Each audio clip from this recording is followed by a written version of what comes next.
You're looking at a masterpiece, a great work of art, a Rembrandt on wheels, if you will. Each piece, handmade like a fine oil painting done by hand, each individual part of this locomotive was forged independently of the others and then machined by hand to fit together, but each uniquely handcrafted as a work of art. And you can see that in the detail on the engine. These were American locomotives. And this is our masterpiece, the American Standard locomotive, the William Crooks. Number one, the first locomotive ever in Minnesota on the first railroad in Minnesota. Built in 1861, it's a 440 American Standard, as I said, and it was part of the Minnesota and Pacific Railway, which didn't even exist when this engine was built. It was ferried across the United States, made it across the Great Lakes on a barge. From Chicago, it moved up the then predecessor to the Milwaukee Road Railroad to La Crosse, Wisconsin. Again, loaded onto a barge, brought up the Mississippi River, unloaded in downtown St. Paul with much fanfare and jubilation, because this was the very first railroad experience in the Minnesota Territory, and it was going to be incredible. There, standing on the banks, watching it arrive, was James J. Hill, who in a year after the Minnesota and Pacific, which was never built, went bankrupt, changed the name to St. Paul and Pacific Railway, and started what was the Great Northern. This was the first engine of the Hill Empire, the number one, named after William Crooks. Now, William Crooks was an engineer, not a toot-toot engineer, but a civil engineer for the Minnesota and Pacific Railway. He was also quite famous in Minnesota. He'd been a colonel in the American Civil War, and with great acclaim. He was from Minnesota, and when he returned after the war, he ran for the legislature and served for many years, and at the same time was the engineer, the design guy for the Minnesota and Pacific Railway. And in his honor, they named their first locomotive, William Crooks, after him. Originally a wood-burning locomotive, it was converted to coal later on. It still had the stack, though, of a wood burner, so you can see that. And it didn't carry much wood, only 2 cords in the tender, which meant there was also an axe on board in case they had to stop and replenish the wood supply along the way. It wasn't very powerful either. There are small SW1 switch engines that were built in the 40s that have more horsepower than this. But it did look good, and it was the most popular engine of James J. Hill. In fact, one rumor has it in 1887, when it was on the deadline, ready to be scrapped, it was Hill himself who pulled it off and had it rebuilt.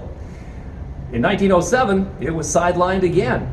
This time, an employee of the railroad, working with Louis W. Hill, James's third child, they saved it and gave it to the father, James J. Hill, a year later in 1908 on the old man's 80th birthday.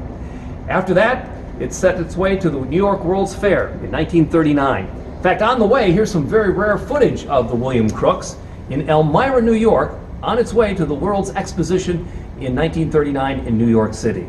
During World War II, the engine and its consist of 2 cars traveled all over the Great Northern System selling war bonds. It even made it to Duluth, and here you see the engine at the Union Depot in downtown Duluth during World War II on a war bond tour. A favorite of James J. Hill's? Wouldn't you like to sit where the engineer did? Let's go up in the cab and take a look. We're in the cab of the William Crooks, the very first locomotive on the very first railroad in Minnesota, and we're up in the cab. I'm in the fireman's seat because I thought I'd save the engineer's seat for you. Over there you see, of course, the reverser, which makes the engine go forward or reverse. There's a handbrake for the train, and there's also the throttle right in the middle there. You check the pressure in the boiler on this big gauge here, and you make sure there was plenty of water by looking in the sight glass. It was wood-fired, as I say, originally, converted to coal, and it was kind of always a problem because the boiler didn't quite fit with the engine because of that conversion. A wood boiler needs much more grate space because you need more wood to make more heat. Coal brings a lot of more BTUs into the fire, and therefore you can get by with a smaller grate. And they didn't quite get it right. But still, the William Crooks survived. In 1952, it was put into the St. Paul Union Depot on permanent display. It had been retired several years earlier after World War II. Well, in 1971, Amtrak came along, and that was the end of the St. Paul Union Depot. It was no longer necessary, so it closed. And now what to do with the engine? Well, it was donated to the State of Minnesota Historical Society, and they still own it today. but it's on permanent loan since 1974 to the Lake Superior Railroad Museum in Duluth. How did they get it here? Well, to get it out of St. Paul Union Depot, the Spud, they had to disassemble it. They took it apart, put it in 2 gondola cars, brought it up to Proctor, and the Duluth, Mesabi, and Iron Range Railway put it all back together, without any plans, by the way, and then brought it down here to the museum, where it's been on display ever since. One of the most frequently asked questions here at the Lake Superior Railroad Museum is this: will the Crooks ever run again? And the answer is, well, anything can be made to run, but it's highly unlikely that this engine will ever run again. When they dismantled it and moved it out of the Spud, they took all the tubes out of the boiler and in fact had to cut the boiler in 3 places to get it out of the building. So there's no way that even at the small pressure of 110 pounds, which is what it ran at, would it ever be able to hold together. And it's probably not a very good idea to run this engine anyway. It's a historic monument to the early days of railroading. There are very few engines from before the Civil War that exist anymore, and this is one of them. However, I can tell you that the measurements of this engine and its design, and it was meticulously recreated by our friend Dave Clokey.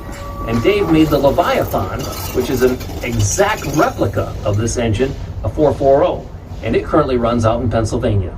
Definitely one of the crown jewels in the collection of the Lake Superior Railroad Museum, and we're so very glad to share it with you today.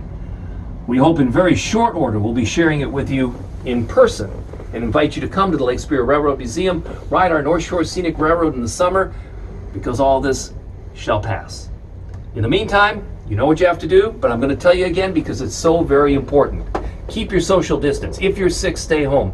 Wash your hands, cover your coughs, don't touch your face, and thank you for taking care of each other.